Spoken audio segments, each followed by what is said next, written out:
नमस्ते अजय जी। दिनेश कुमार जैन दिल्ली से। कुछ लोग किसी बात से किसी मुनिराज या आरिका माता से नाराज हो जाते हैं।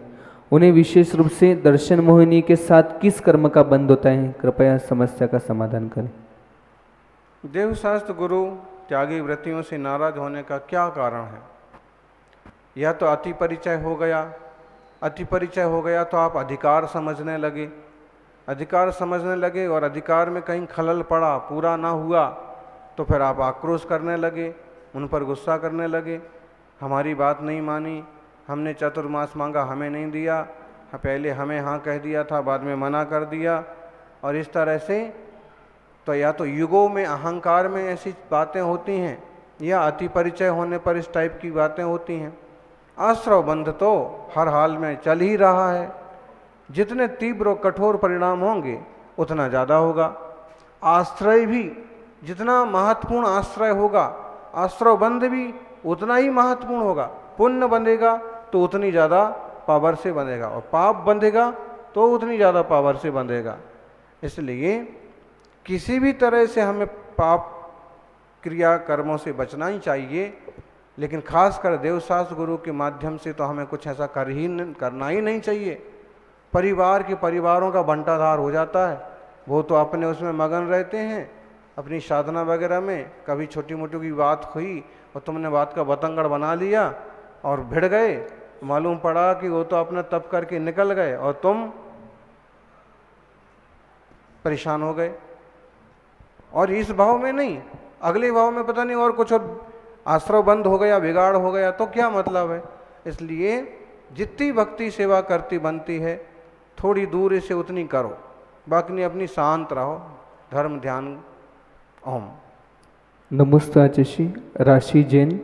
मेरा प्रश्न है कि मैं सबकी मदद करती हूँ, परंतु लोग मेरे साथ बुरा व्यवहार क्यों करते हैं? बहुत बढ़िया। ये आपका प्रश्न नहीं है, ये नेगेटिव सोच वाले अधिकतम लोगों का यही प्रश्न है। नकारात्मक जो सोचते हैं उन्हें ऐसे ही लगता है कि हम तो सबका करते हैं और कोई हमारा नहीं करता। अगर तुम सबका करते हो तो तुम्हारा कोई तो करता होगा। तुम सबका ध्यान रखते हो तो तुम्हारा ध्यान तो कोई रखता होगा। अब हम हैं जैसे, अगर हम 50 का 100 का ध्यान रखते हैं तो 150 में से 30-40 तो हमारा ध्यान रखते ही होंगे। तो निश्चित रूप से सबसे पहले तो आप अपनी नकारात्मक सोच को बदलिए। और अगर सच में भी ऐसा हो रहा है कि आप सबका उपकार कर रहे हैं लेकिन लोग आपको सम्मान नहीं दे रहे हैं, तो अभी आप निष्ठा से, ईमानदारी से अपना कर्तव्य करते रहिए। थोड़े दिनों में जब ये असाता, जब ये आयस खत्म हो जाएगा तो एक साथ ढेर सारा प्रॉफिट मिलना चालू हो जाएगा। करते करते एक समय एकदम से वो भी आएगा कि आपको लगेगा कि इतना सा आप करते हो, लोग आपको इतना सारा धन्यवाद देते हैं। तो आप अपने विवेक से जो उचित अच्छा है सबके लिए करते रहिए। आपके लिए भी निकट भविष्य में या तुरंत ही अच्छा होना चालू हो जाएगा। ओम। नमस्ते आचार्य। पारस सोगानी जयपुर से। उनका भी इसी प्रकार प्रश्न है। आचार्य, कई बार हम दूसरों के लिए बहुत अच्छा करते हैं लेकिन सामने वाला उसकी कोई कीमत नहीं करता। हम स्वयं को बहुत समझाते हैं कि हमारे असता का उदय है इसलिए ऐसा हो रहा है, किंतु फिर भी हम बहुत अशांत हो जाते। ऐसे में हम क्या करें? कृपया उचित समाधान करें। काल का भी एक तरह का प्रभाव है कि कई लोग ऐसे कृतघ्न होते हैं कि आप उनका भला करो, वो आपको भुला करते हैं। आप वो बिच्छू की तरह कहानी हो गई। बिच्छू को वह संत पुरुष पानी में से बार बार बाहर निकालते हैं, वो डंक मारता है और वापस पानी में कूद जाता है, उसको घाट पर रख ही नहीं पाते हैं। और इस तरह के लोग भी हो सकते हैं, लेकिन ऐसे में संत अपना स्वभाव तो नहीं छोड़ते। वो जब तक वो लाइन पर नहीं आता है, बाहर नहीं निकल आता, तब तक वो 2-4 डंक खा लेते हैं, लेकिन दूसरे का उपकार करते हैं। तो हमें भी बहुत जल्दी आकुल व्याकुल नहीं होना चाहिए। शायद हमारे कुछ पहले के लेने देने हैं कि देना दे दे करके भी सामने वाला संतुष्ट नहीं हो पाता है। पहली बात तो फिजूल की चीज़ों में उलझना नहीं चाहिए। फिर भी आपके करने लायक जो कर्तव्य हैं उनको आप निष्ठा से करिए, उनके प्रतिफल की इच्छा ज़्यादा मत करिए। कर्मण्येवाधिकारस्ते, माँ फलेषु कदाचन। तो ऐसे अगर कोई कृतघ्न जैसे भी लोग होते हैं, अब कई बार तो ऐसे लोग बोलते भी हैं ना, नेकी कर दरिया में डाल। हमने कर दिया अपना, अब सामने वाला होने को तो हमारे साथ भी हुआ। हमने कितनों को पढ़ाया होगा, कितनों को तैयार किया, कितनों को संयम दिया, कितनों को ब्रह्मचारी बनाया, और जरा सा सक्षम होते ही माथे चढ़ गए, भाग खड़े हुए, अपनी बघारने लगे। तो ठीक है, उनकी योग्यता है, उसी के पीछे तो नहीं रोया जाता है। और दूसरे ऐसे भी बोले नेकी कर जूते खा। वैसे बोलते हैं कि नेकी भी करो और उल्टे, कई बार उल्टा फंसा देते हैं। आप ले गए थे उस आदमी को हॉस्पिटल, मालूम पड़ा उसने और इसी नहीं मेरे को बाइक से गिरा दिया था। अरे भाई, मैं तो बाइक से तुम्हारे एक्सीडेंट के बाद में पहुंचा। तो इस टाइप के भी बेवकूफ़ लोग मिलते हैं। तो नेकी करते करते भी सावधानी भी बरतो। मालूम पड़ा आपने पुलिस को फोन किया कि भाई यहाँ गड़बड़ हो गया है, उल्टा पुलिस आपको ही पकड़ ली कि अब बताओ कहाँ हुआ है, तुम प्रत्यक्षदर्शी हो, फिर अगले हफ्ते आओ, फिर पुलिस थाने में बैठो, अभी ये रिपोर्टें होने दो। मालूम पड़ा कि सारा पूरा दिन उसी में बर्बाद हो गया। तो इस टाइप की चीज़ें दुनिया में होती रहती हैं। तो भाई गरम दूध पियो, भले पियो, लेकिन फूंक फूंक करके। ओम नमस्ते आचार्य। संकेत जैन खमेरा से, उनका प्रश्न है कि आज के युग में अगर कोई युवा धर्म करता है या रात्रि भोजन त्याग करता है, मंदिर जाता है, अभिषेक करता है, तो कोई उसको शादी के लिए लड़की नहीं देता, तो उस समय हम क्या धर्म छोड़ें? नमस्ते। ऐसा कुछ नीच टाइप के लोग होते हैं जो ऐसा करते हैं, और ऐसी छोकरियां भी मिल सकती हैं कि जो इस टाइप की हरकतें करती हों। एक दो बार और हमसे किसी ने इस टाइप से पूछा कि मैं बताया बेटी के माँ बाप को कि हमारा बेटा तो एकदम सही है, सदाचारी है, कोई व्यसन नहीं है, रात में भोजन तक नहीं करता है, रोज अभिषेक, मुनिराज आएंगे तो सबसे पहले वैयावृत्ति में। अरे बोले आपका तो लड़का तो बिल्कुल इतना धर्मात्मा है, हमारी लड़की कैसे निभेगी? तो हमने उनको कहा कि सलाह दे देना था ही कि किसी मुसलमान के यहाँ भेज दो, निभ जाएगी। तुम्हें ऐसा धर्मात्मा नहीं चाहिए जो एक नेक निष्ठ आचरण से चलने वाला इंसान नहीं, तो कैसा आदमी चाहिए फिर? शराबी कबाबी चाहिए क्या? या और जहाँ चाहे मुंह मारे ऐसा चाहिए? तो ये जो समाज में नैतिक पतन हो रहा है ना, ये बहुत बुरी चीज़ है। तो भाई उनको समझाओ कि इतना घबराने की कोई ज़रूरत नहीं है, तुम डटे रहोगे, तुम्हारे लायक भी कहीं तो कोई पैदा हुआ होगा, शादी करना है तो कोई तो मिल ही जाएगा, 2-4 साल हिम्मत रखो। गुरुदेव 35-35 साल के लड़के हैं जिनके जमीगन के सोगन है, होटल में नहीं जाते हैं, बढ़िया फैमिलियों के उनके संबंध नहीं हो रहे हैं इस वजह से। देखिए, अकेला ये कारण नहीं है, बहुत सारे कारण हैं। हम छोरियां सारी भ्रष्ट हैं ऐसा भी नहीं कह सकते, छोरे सारे बुरे हैं ऐसा भी नहीं कह सकते, बहुत सारे कारण हैं। समाज में एक तो कम्युनिकेशन गैप को बढ़ गया, आपसी समझ रही नहीं। 20-22 में जो आपसी में जोड़ देते थे, लिखा पढ़ी सगाई टाइप की हो जाती थी, उस पर अभी कोई दखल ही नहीं करता। छोरियों को इतना पढ़ा पढ़ा पढ़ा पढ़ा करके उसको पढ़िया बना देते हैं। पढ़िया समझते हो? भैंस, मतलब इतना पढ़ा देते हैं कि उसको फिर उससे कम पढ़े लिखे लोग मिलते हैं। अब छोरे तो पढ़ते ही कितना है, आप कितना पढ़े हो? और घर वाली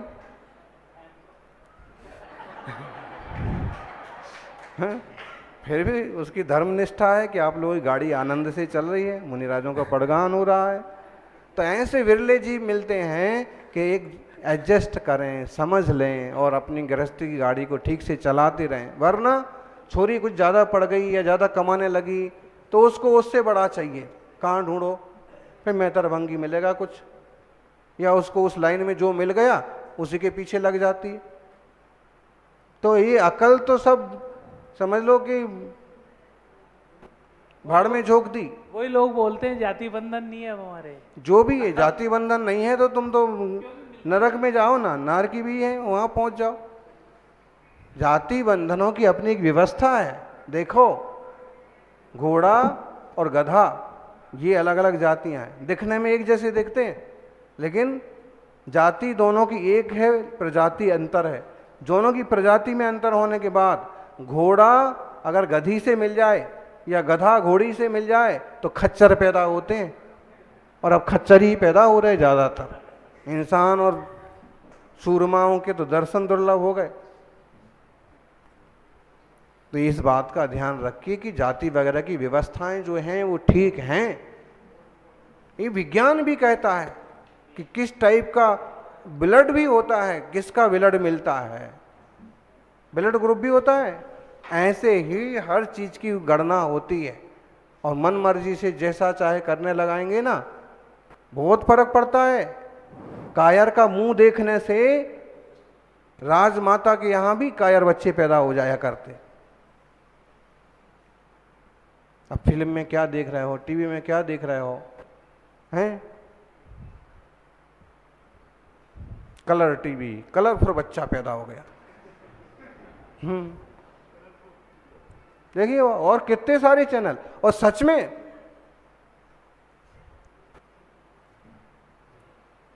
डांस करता ही आता है वो। हाँ, ये देख लो अब, अम्मा जी उसी में ही लगी रहती थी। असर पड़ता है। आयुर्वेद शास्त्र और ये पुरानी जो पद्धति के शास्त्र हैं इनमें सब लिखा है कि 3 दिनों के दौरान, गर्भावस्था के दौरान आप किस तरह की संपर्क में आते हैं, किस तरह की चीज़ें देखते हैं, किस तरह की सोच रखते हैं, बच्चे वैसे ही पैदा होते हैं। आप देख लो, कार्टून देख देख कर करे बच्चे भी कार्टून जैसे, आलू की तरह, मेंढक की तरह। अभी ये हाल है।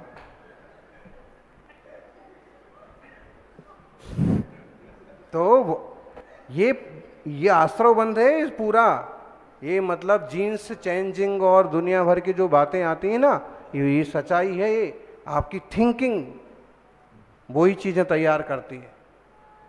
तो अगर सच में योग किया, सक्षम साहसी संतान चाहिए, तो माँ बाप को खुद सावधानी बरतना होगी, अपने आचार विचार शुरू से ध्यान देना होगा।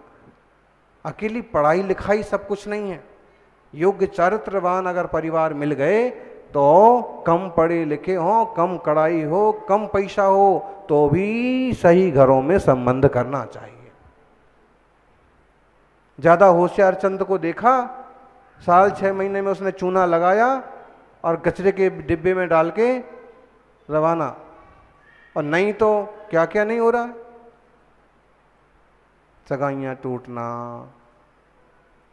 तलाक होना। तलाक तो शब्द ही उर्दू का है, ये है ही नहीं भारतीय संस्कृति में। तो इस तरह की बेवकूफ़ी से समाज को बचना चाहिए, और जीवन मिला है, सही रीति नीति से जिएं, आगे बढ़ें।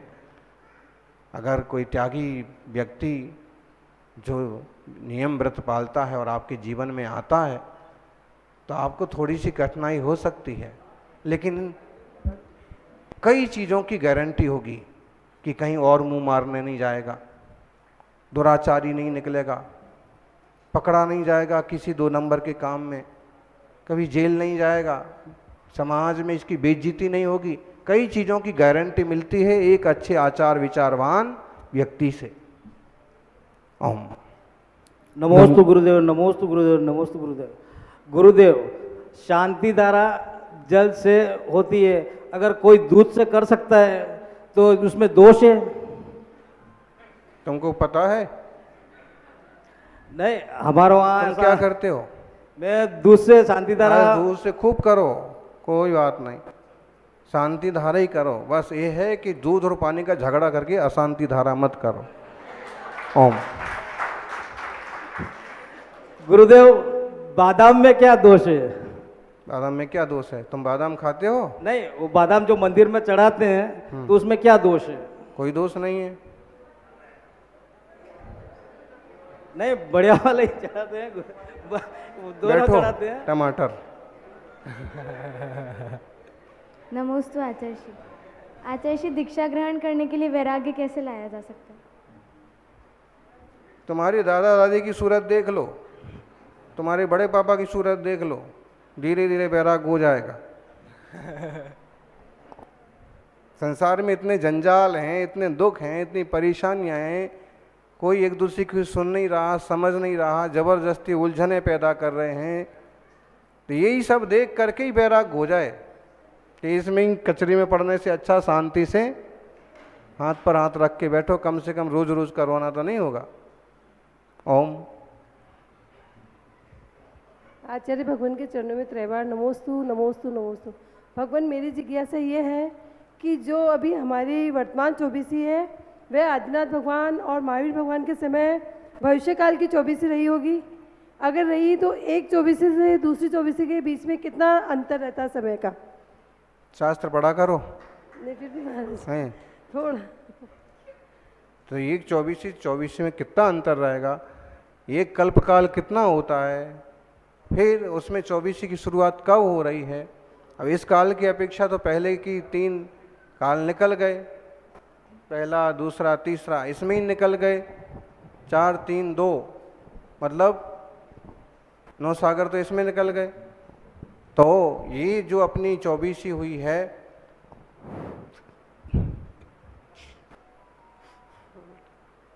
सात सागर निकलने की बात है ना। ठीक है महाराज। कितने सागर? 4 सागर, 3 सागर, 7 सागर, और चौथा काल कितने सागर का हो गया? 2 सागर का। तो 7 सागर निकल गए, तब चौबीसी चालू होना चालू हुई। ऋषभ देव हुए तीसरे काल में, आखिरी समयों में, तब से जोड़ लो पूरा चौथा काल। और महावीर स्वामी 5वें काल के 3.5 वर्ष पूर्व मोक्ष चले गए हो। तो ये पूरे चौथे काल में 24 हुई। पिछली 24 इसी टाइप की सुकाल में होती है। अगली 24 भी ये निकल जाएंगे, अगली 24 तो जल्दी आ जाएगी इस अपेक्षा से। 21 हज़ार वर्ष से 21 हज़ार आगे के, और उसके बाद 24। तो एक एक्यूरेट काल नहीं है, बस ये है उत्सर्पणी अवसर्पणी के अमुक हिस्सा निकल जाता है, अशुभ काल निकल जाता है, और चौथा काल जैसा काल आता है तो उसमें अब आगे वाले तो तीसरा ही काल है ना।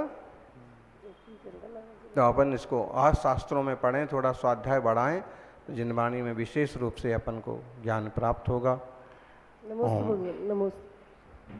नमोस्तु महाराज। महाराज जी, अनेकावाद और एकांतवाद में कितना फर्क है?